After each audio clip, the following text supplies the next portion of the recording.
Assalamualaikum warahmatullahi wabarakatuh. Alhamdulillahirabbil alamin wassalatu wassalamu ala asyrafil anbiya'i wal mursalin Sayyidina Muhammad wa ala alihi wa sahbihi ajma'in. Apa khabar ini Bapak Ibu, tuan-puan di mana juga kita berada yang mengikuti kuliah Pak Haji pada petang-petangan macam ni.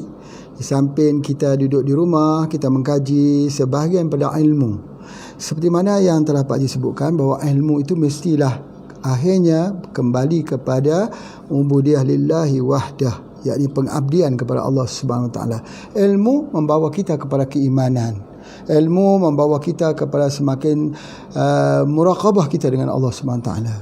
Jadi kalau belajar herba, tengok-tengok herba di keliling itu tak nampak Allah, itu bukanlah mata yang tak nampak tapi hati yang gelap. Jadi oleh sebab itu bila kita belajar saja, kita akan sebut Masya Allah, Masya Allah, Ya Allah, kau tak cipta ni sia-sia, jauhilah kami daripada azab neraka. Sampai begitu sekali. Kita tengok pohon-pohon yang dulunya kita tengok pun kita tidak ada rasa, tak ada perasaan lah. Sebab apa? Sebab kita tak tahu sebenarnya. Ya, jadi hari ni kita melihat dengan perasaan. Itu yang paling penting. Dan Alhamdulillah kalau ini boleh berlaku pada diri kita, syukur, sebesar-besar syukurlah. Kerana dengan jalan kita belajar tentang herba ini, kita juga sedang menghampiri atau kita menjadi seorang hamba yang insya-Allah yang hampir dengan Allah Subhanahu Wa Taala. Itu yang paling penting. Baik, hari ni Pak Haji nak cerita pasal inilah, pasal pisang ni. Kita tengok ni. Ni salah satu daripada bahan olahan pisang yang kita tanam di mana ni? Yang kita tanam di Kampung Selamat di Pulau Pinang. Terima kasihlah kepada PJS Malaysia yang pergi sama-sama tanam dulu, ya. Ada yang sebut masa tanam sama-sama, kenapa tak bagi sikit untuk kami? Ya, ikhlas. Kita buat kerja tu semua ikhlas. Ya, nanti insya-Allah kita jual lah harga-harga kita, harga yang murah sikit, ya, biar semua menikmatinya, masya-Allah.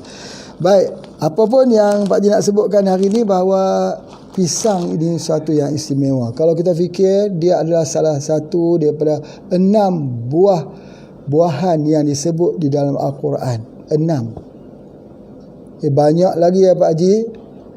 Banyak tu sayur. Kalau buah timun, jangan masuk buah-buahan. Kalau buah labu masuk dalam bahagian sayur-sayuran. Tapi yang 6 ini, kita tengok yang jelas apa dia. Pertama, zaitun. Yang kedua, buah anggur. Yang ketiga, buah tin. Yang keempat, delima, aruman. Yang kelima apa dia? Kurma. Yang keenam pisang. Masya Allah. Jadi artinya ada 6 buah-buahan yang dicerita Allah di dalam Al-Quran. Cerita pasal syurga. Ya. Surah Al-Waqiah cerita pasal syurga. Di dalam cerita ada cerita. Sebab itu kita hendaklah mempertajamkan penglihatan dan memperdalamkan kefahaman. Mempertajamkan penglihatan, tajam, syak, dan memperdalamkan kefahaman.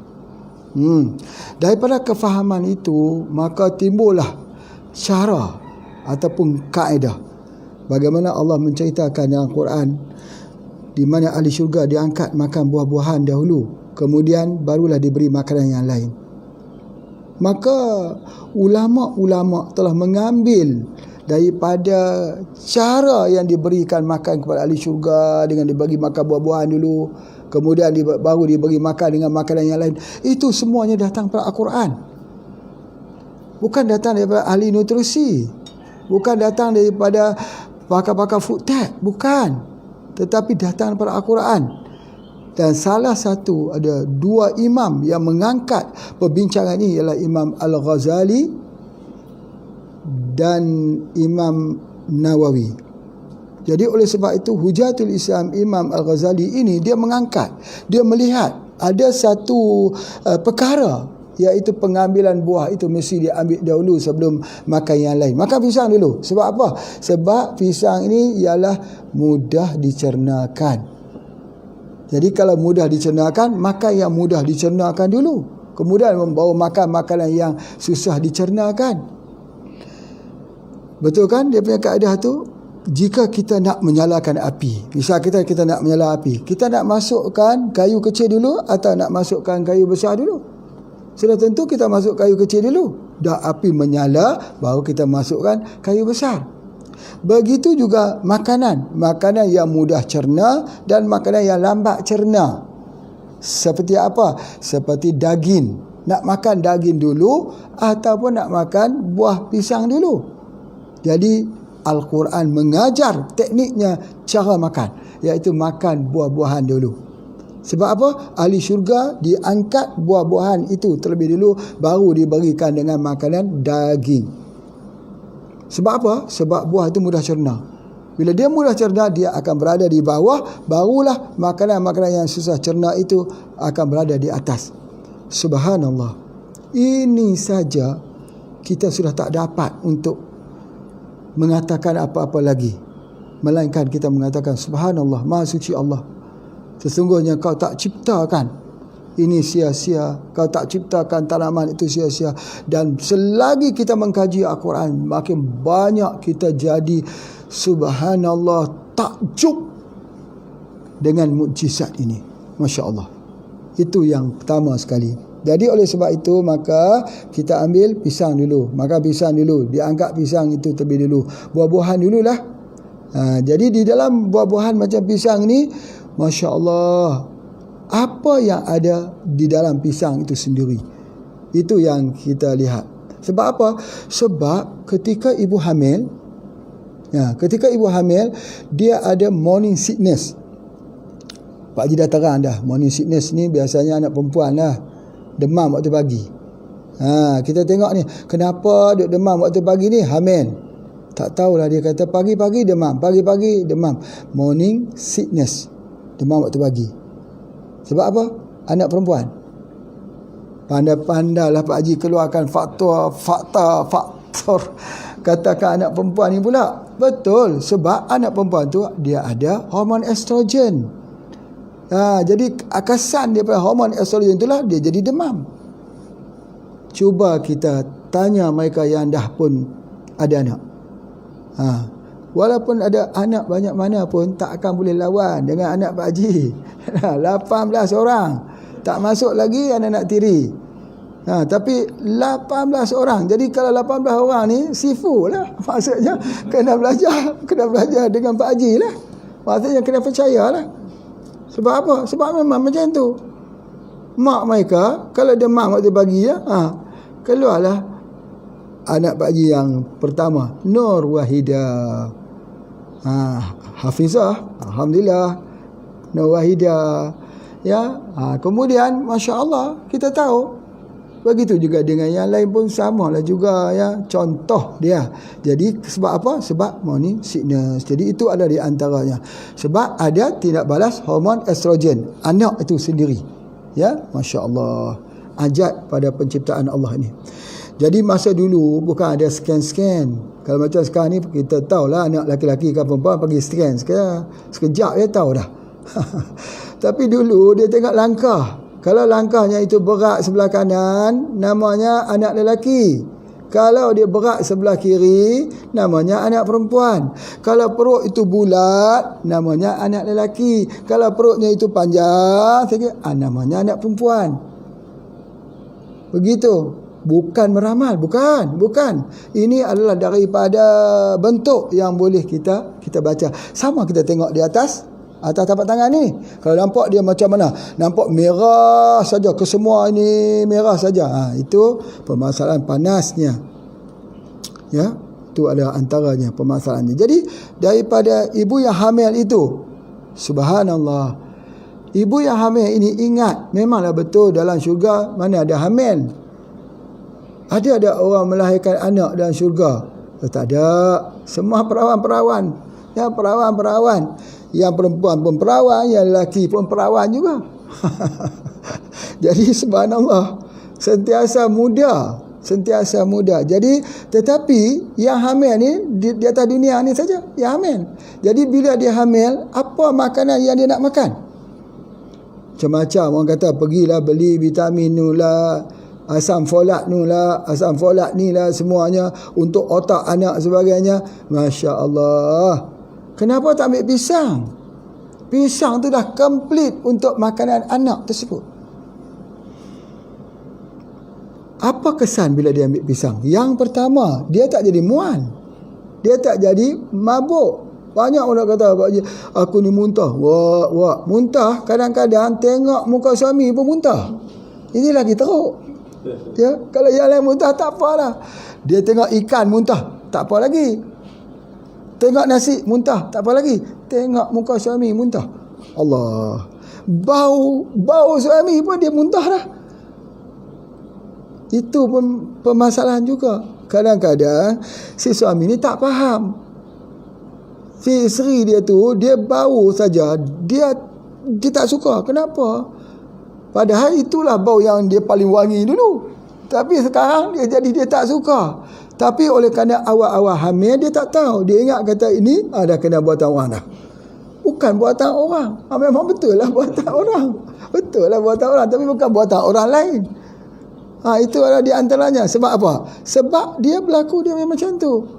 Dia tak boleh bau. Macam-macam. Dan apa tak lagi? Mengidam pula. Mengidam tu lagi susah.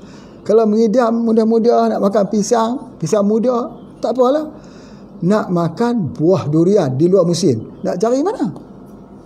Buah durian pula kena panas 5 bulan, luruh habis putik-putik durian, nak cari mana? Itu lebih mudah lagi. Tak apa, kita boleh ambil di mana-mana, boleh dapat durian. Dia minta ikan kelah. Tu dia ikan kelah.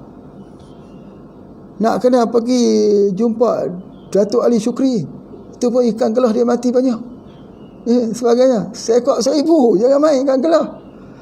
Kalau dia buat macam tu, kalau dia buat masalah dia macam tu, habis kita. Jadi sebab itu, macam mana nak mengelakkan mual, muntah, alahan ini? Pisang. Sebab apa? Sebab apa dia jadi mual tu? Sebab asid. Sebab apa orang tu jadi mabuk ketika hamil? Sebab asid. Kenapa seorang tu jadi mabuk dalam perjalanan? Sebab asid perut naik. Asid perut naik itu dia lekat di hulu hati ni. Sakit di hulu hati ni. Jadi macam mana kita nak tahan supaya supaya asid itu jangan naik? Asid itu akan diikat, dibind oleh sesuatu yang namanya pisang. Makan pisang. Alhamdulillah, pisang apa? Banyak jenis pisang. Pisang masak saja. Apa jenis pun tak apa. Itu sebagainya. Masya Allah. Jadi oleh sebab itu, bagi wanita-wanita yang menghadapi masalah apa dikatakan mabuk hamil, atau mereka yang ada mabuk dalam perjalanan, makan pisang dulu. Masya Allah. Pisang ni kan murah, di tepi jalan pun banyak pisang dijual. Ya, soalannya kita tak suka kita tengok saja dan sebagainya. Itu adalah yang pertama yang Pak Haji nak sebutkan dulu untuk kita semua. Baik, Masya Allah. Jadi berartinya apa yang Pak Haji nak sebutkan ini, dia adalah untuk mengurangi asid di dalam perut. Kalau begitu, orang yang ada ulcer perut, bagus. Orang yang ada tokak lambung, bagus. Orang yang ada masalah sakit di usus, Masya Allah, sangat baik. Ini yang Pak Haji sebut dalam satu istilah emollient. Emollient ini ialah pisang, bila kita ambil, dia masuk ke dalam usus dia sapu perlahan-lahan, menutup asid-asid yang melukai daripada dinding-dinding usus tersebut. Itu namanya emollient. Di dalam herba ni ada banyak jenis istilah dia. Ada dia panggil diuretik, banyak kencing. Depuratif, untuk cuci darah. Antiparetik, ya, untuk menurunkan kepanasan. Aminigok, untuk nak meluruhkan darah. Ya, banyak lagi dia punya istilah-istilahnya. Yang mana yang kita kena tahu. Ya, itu adalah sebahagiannya. Jadi oleh sebab itu dia mengurangkan asid, dan juga untuk orang yang ada tukak lambung, orang yang ada ulcer, kita boleh menggunakan pisang. Masya Allah, banyak sekali kegunaan pisang ini. Seterusnya, yang menariknya, kalau di barat sana, di barat, di negara-negara Europe, mereka ada satu filosofi mereka, siapa yang mengambil apple satu hari sebiji, dia tak perlu jumpa doktor lagi. Satu hari sebiji. Ya, jadi oleh sebab itu, tetapi di belah sini pisang ni dia asal di Asia Tenggara. Dia asal daripada Asia Tenggara, di tempat kita. Jadi kita pula Allah bekalkan kepada kita ialah pisang. Di negara Europe sana Allah bekalkan dia dengan apple. Di tempat kita Allah bekalkan dengan pisang. Di mana turunnya penyakit, di situ disediakan obat yang sesuai dengan persekitaran tersebut. Itu dia punya filosofinya. Jadi kalau begitu paling sesuai kita menggunakan pisang. Baik. Pisang ini pula, bila kita ambil dia, yang pertama sekali dia mengandungi satu bahan yang menyebabkan orang itu dapat tidur deep sleeping. Ini menarik. Kalau siapa belajar herba dengan Pak Haji, pastikan tidur kena deep sleeping. Kalau tak dapat tidur berkualitas, penyakit tak sembuh. Macam mana? Selalunya mengkudulah. Ya, ada melatonin. Pisang juga ada melatonin. Ya, di mana dia akan membekalkan tidur yang berkualiti. Makan pisang itu mendapatkan tidur yang berkualiti. Banyak orang tak suka makan mengkudu sebab dia bau dan sebagainya, ambil pisang. Masya Allah, ya. Dia adalah penyumbang kepada relax dan mendatangkan mood yang bahagia. Datangkan mood yang bahagia. Jadi kalaulah orang yang tahulah tentang kelebihan pisang ni, insya-Allah tidaklah terjadi silent killer. Silent killer tu apa dah? Pembunuh dalam kesenyapan sakit jantung. Banyak pesakit jantung dapat dikurangkan. Ya, banyak pesakit jantung dapat dikurangkan dengan izin Allah apabila mereka mengambil satu hari hanya sebiji pisang saja. Datang mood yang gembira dengan pisang ini. Ya, kemudian pula dapat tidur yang berkualitas. Jantungnya yang kuat laju itu akan jadi stabil. Pisang. Jadi oleh sebab itu, maka apabila kita mengambil herba, sesuatu herba, kita ambil pisang, dia jadi kuat. Sebab apa? Dia menstabilkan tubuh badan untuk membuat satu penyediaan media. Masya Allah, Masya Allah. Untuk jantung. Menguatkan jantung. Potasium yang ada di dalamnya itu menguatkan jantung, otot-otot jantung. Jantung elok, blood circulation kita elok. Jadi sebab itu pisang ini satu buah-buahan yang sangat penting. Masya Allah. Kemudian seterusnya, apa yang Pak Haji nak sebutkan dekat sini, walaupun zat besinya itu ya agak sikit rendah kalau banding dengan apple, tetapi dia masih lagi digunakan untuk anemia. Ya, untuk orang yang kurang darah. Sebab selalunya orang kurang darah kita perlukan kepada zat besi. Jadi oleh sebab itu, maka mereka yang ada masalah hamil anemia, atau mereka yang darah periodnya itu tak datang, dah 2 bulan, dah 3 bulan. Sebab apa? Tidak ada darah. Macam mana nak datang tak ada darah? Bagaimana nak bagi dia pulih, nak bagi datang semula period tersebut? Makan pisang. Setiap hari makan pisang. Sama juga macam orang ambil kurma lah. Ambil kurma. Banyak orang tidak tahu kenapa kurma perlu diambil pada setiap hari. Yang pertama, dia hilangkan kekeringan di dalam ni kurma macam ni. Dia hilangkan kekeringan di lutut. Itu kurma ya. Pak Haji terkeluar sikit daripada pisang, nak cerita pasal kurma. Bila dia kering ini, dia hilang, dia tak bunyi. Lutut kita, dia bunyi. Tambah-tambah dalam bulan puasa ni, kerana kekurangan air, dia bunyi. Tapi bila kita ambil ni, dalam masa sebulan, dia tak bunyi. Lutut kita sudah tak bunyi, berarti dia kuat. Campurkan saja dalam kopi radik. Boleh juga campur dengan yang paling terbaik, susu kambing. Campurkan. Masya Allah, dia akan menguatkan sendi lutut kita khususnya, dan dia adalah anti peradangan. Begitu juga dengan pisang. Pisang pun dia bersifat begitu juga. Bila kita ambil dia pada setiap hari, tetapi dia efek yang paling kuat ialah pada jantung. Jantung kita akan jadi elok, kita akan jadi tenang, mood kita gembira, kita nak senyum bila kita tengok orang. Ya, itu adalah di antaranya. Jadi sebab apa? Sebab dia mengandungi zat besi yang tinggi. Subhanallah, Maha Suci Allah. Kemudian yang satu lagi, orang yang menghadapi masalah sembelit. Sembelit. Bila dia ada sembelit, akhirnya dia tempat yang tak keluar itu, tinja-tinja tu yang duduk kena bersentuhan dengan dinding usus. Bersentuhan ini usus, tempat itu dia jadi karsinogenik. Tempat bersentuhan itu lama-lama dia memburuk kawasan itu dan menjadi barah, menjadi kanser. Apa yang nak keluar tu?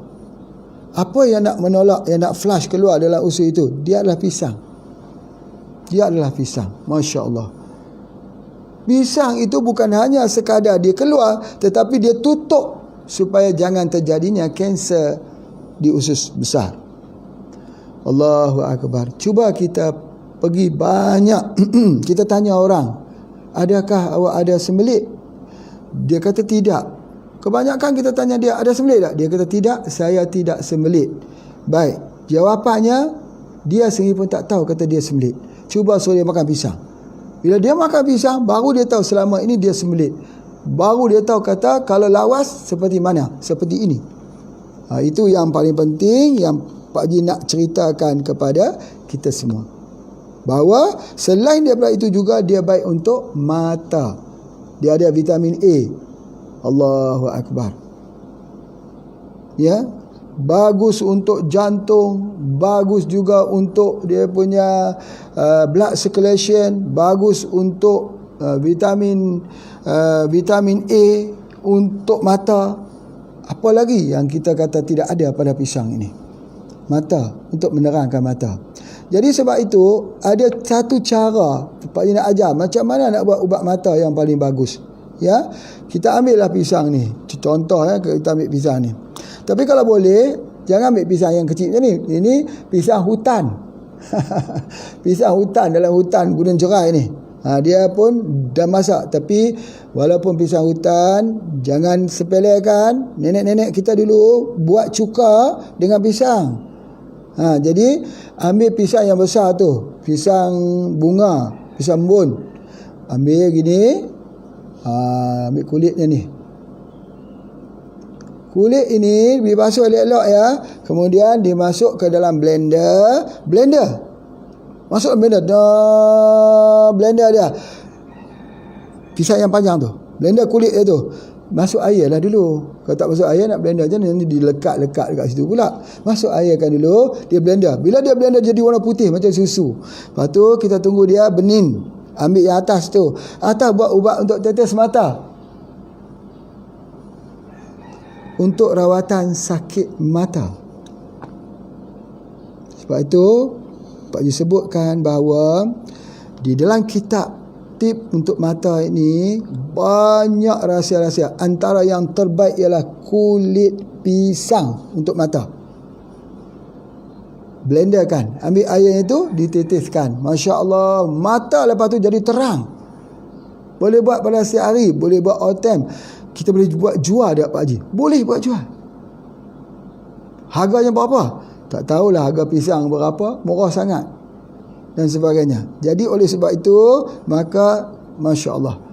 Dan kulit ini, kulit jangan kita buang. Rendam 2 hari atau 3 hari dia jadi POC. Kulit saja rendam. Boleh ambil airnya untuk siram pokok.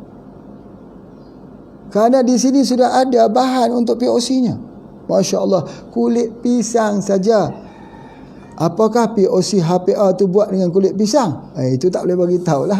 Pak Haji tak boleh cerita lah semua. Cerita semua, Pak Haji nak jual apa pula? Cerita umum macam tu sajalah ceritanya kulit pisang. Tapi kalau kita ambil, kita rendam, buat siram untuk pokok-pokok sayur-sayuran, Masya Allah, hijau tu nanti. Kan mudah saja, ya, mudah saja, Masya Allah, ya. Itu di antaranya.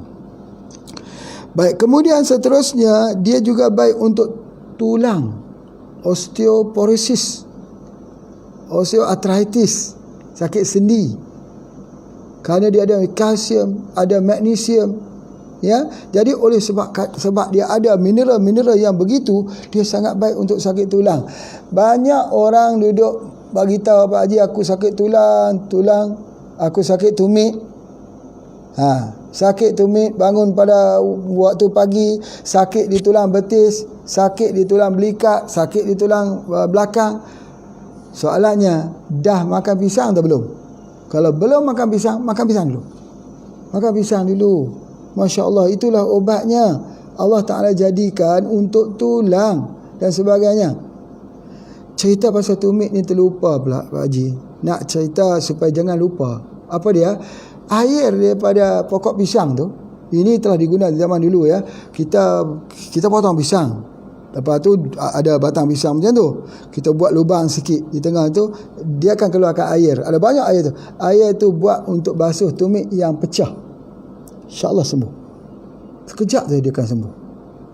Apa yang ada, ya, Masya Allah, itu pun Pak Haji tak tahu juga apa yang ada. Tapi itulah cara dulu. Atau dia ambil air tu untuk basuh rambut, supaya rambut jadi hitam dan tak gugur, dan menumbuhkan rambut yang gugur. Allahu Akbar. Pandai sungguh, ya, ibu-ibu kita dulu, datuk-datuk kita dulu mengkaji. Tajam sungguh dia punya penglihatannya, tajam sungguh pengamatannya, Masya Allah. Baik, seterusnya apa yang nak sebutkan lagi ialah pernah dengar pisang orang buat bangunan, batang pisang? Orang buat masjid dengan batang pisang, buat bangunan dengan batang pisang, buat rumah dengan batang pisang. Dinama dia komposit. Komposit itu kompos, iaitu pelbagai. Kalau pupuk kita orang panggil kompos juga, iaitu pelbagai jenis daripada jenis-jenis pupuk. Namanya kompos. Ada batu kapurnya, ada daripada selulusnya, ada daripada sebagainya. Namanya kompos, pelbagai. Begitu bahan binaan ini, serat daripada batang pisang ni yang terkuat, dicampur, dia buat komposit. Komposit untuk buat bangunan. Dia tahan. Apatah lagi kalau di kawasan Gunung Merapi. Jadi untuk masa depan ini, masa depan, kita kena buat rumah daripada batang pisang. Kita akan buat rumah daripada batang pisang. Supaya apa? Bila kena gegaran gempa bumi, dia tak runtuh. Yang kedua, dia ringan. Yang ketiganya, dia kuat.